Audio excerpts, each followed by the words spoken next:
வணக்கம். இலங்கை செய்திகளுடன் நான் நிரோஷன். விரிவான செய்திகளுக்கு முன் தலைப்புச் செய்திகள்.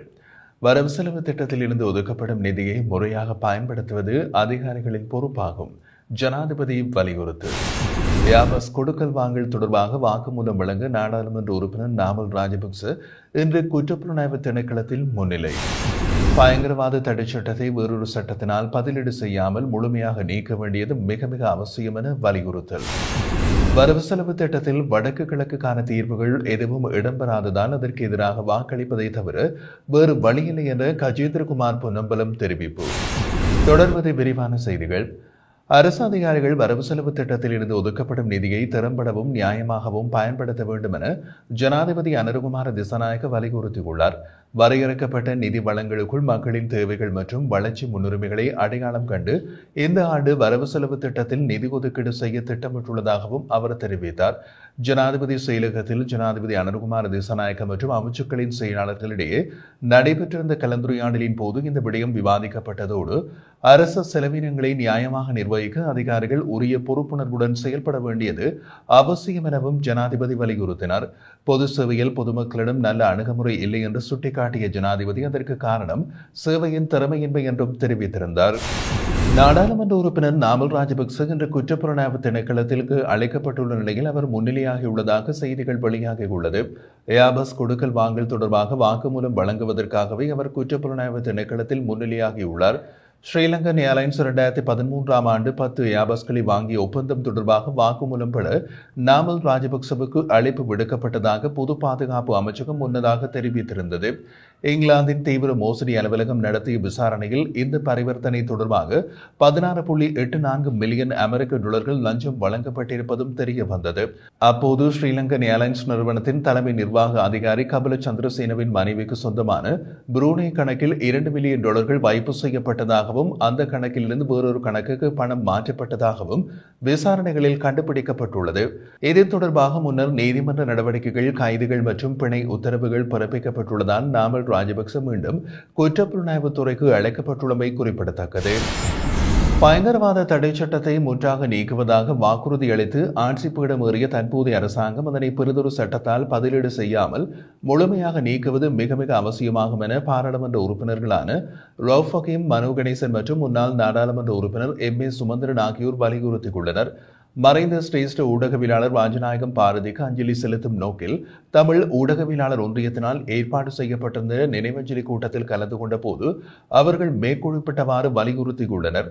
அதன்படி இலங்கை முஸ்லிம் காங்கிரஸ் கட்சியின் தலைவரும் பாராளுமன்ற உறுப்பினருமான ரவுஃப் ஹக்கீம் தற்போதைய ஆட்சியாளர்கள் பயங்கரவாத தடை சட்டத்தை முழுமையாக நீக்குவோம் என்று மிக முக்கிய வாக்குறுதி அளித்து ஆட்சி பீடமேறியவர்கள்.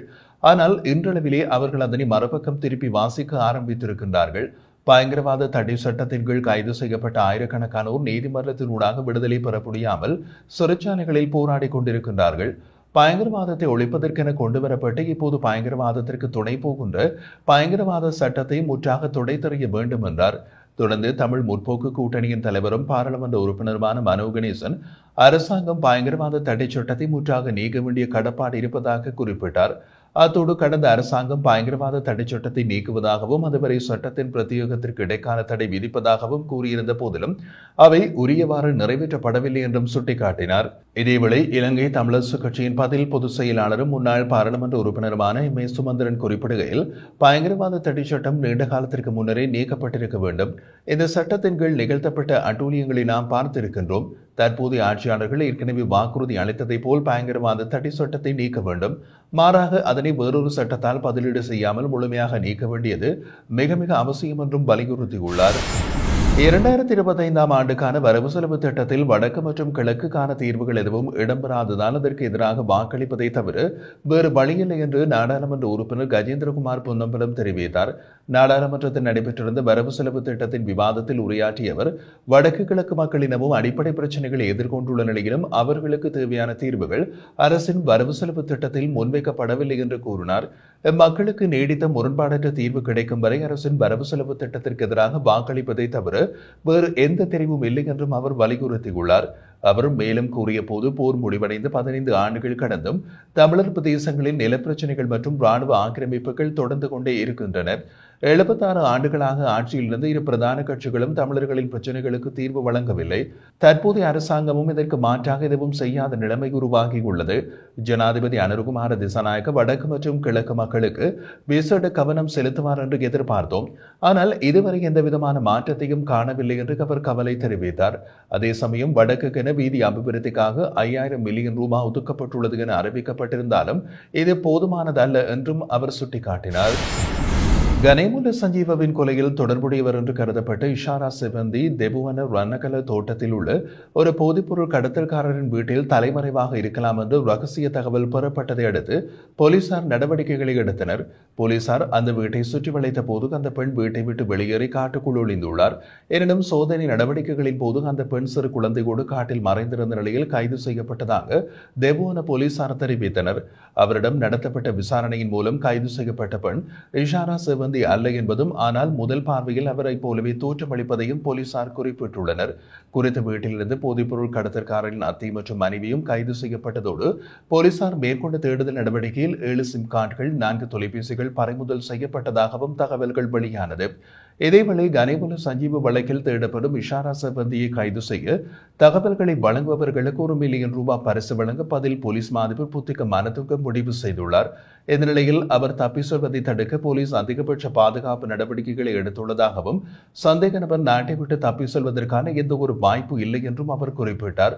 தமது அடையாளத்தை மாற்றிக்கொண்டு போலி கடவுச்சீட்டை பயன்படுத்தி கடல் வழிகளை பயன்படுத்தி நாட்டை விட்டு தப்பிச் செல்வதை தடுக்க பாதுகாப்பு பலப்படுத்தப்பட்டுள்ளதாக பதில் போலீஸ் அதிபர் புத்திக மனதுங்க மேலும் தெரிவித்தார். இதன் அடிப்படையில் போலீசாருக்கு மேலும் நெருக்கடியினை ஏற்படுத்தும் பெண்ணாக மாறியுள்ள செவ்வந்தியை பிடிக்க மக்களின் உதவியை போலீசார் நாடியுள்ளமை குறிப்பிடத்தக்கது. பண்டார்நாயக்கா சர்வதேச விமான நிலையத்தில் 1.2 கிலோ சட்டவிரோத பொருளை நாட்டிற்குள் கடத்த முயன்ற பெண்ணொருவர் கைது செய்யப்பட்டார். இலங்கை சுங்கத்துறையின் ஊடக பேச்சாளர் இது தொடர்பாக கூறுகையில் 38 வயதுடைய பெண் இவ்வாறு இலங்கை சுங்கத்துறையின் போதைப்பொருள் கட்டுப்பாட்டு பிரிவின் அதிகாரிகளால் கைது செய்யப்பட்டதாக கூறினார். தாய்லாந்தின் பேங்காக்கிலிருந்து கத்தே பசிபிக் விமானம் CX-611 நள்ளிரவில் அந்த பெண் வந்திருந்தார். அவரது சோதனை செய்யப்பட்ட பொருட்களுக்குள் உணவு பொட்டலங்களில் குறித்த பொருள் மறைத்து வைக்கப்பட்டிருந்தது என்றும் பறிமுதல் செய்யப்பட்ட பொருளின் மதிப்பு சுமார் 12 மில்லியன் ரூபாய் என்றும் சுங்கத்துறை மதிப்பிட்டுள்ளது. மேலதிக விசாரணைகளுக்காக அந்த பெண்ணும் பொருளும் போலீஸ் போதைப் பொருள் பணியகத்திடம் ஒப்படைக்கப்பட்டதாக தெரிவிக்கப்படுகிறது. இலங்கையின் ஏற்றுமதி வருவாய் $1 பில்லியன் கடந்துள்ளதாக இலங்கை ஏற்றுமதி அபிவிருத்தி சபை குறிப்பிட்டுள்ளது. கடந்த ஜனவரி மாதத்தில் இலங்கையின் ஏற்றுமதி வருமானம் $3.3 பில்லியன் தாண்டியுள்ளது. கடந்த ஆண்டு ஜனவரி மாதத்துடன் ஒப்பிடும்போது பொருட்கள் ஏற்றுமதி வருவாயில் 3.51% அதிகரிப்பும் விவசாய ஏற்றுமதி வருவாயில் 14.87% அதிகரிப்பும் ஏற்பட்டுள்ளதாக இலங்கை ஏற்றுமதி அபிவிருத்தி சபை அறிவிக்கின்றது. மேலும் தொழில்துறை ஏற்றுமதி வருவாயில் 0.08%, சேவை ஏற்றுமதி வருவாயில் 37.87% வளர்ச்சியும் ஏற்பட்டுள்ளது. அதன்படி இந்த ஆண்டு ஜனவரியில் பொருட்கள் மற்றும் சேவைகள் உட்பட மொத்த ஏற்றுமதி வருவாய் $1334.19 மில்லியன் பதிவாகியுள்ளதாக இலங்கை ஏற்றுமதி அபிவிருத்தி சபை தெரிவித்துள்ளது.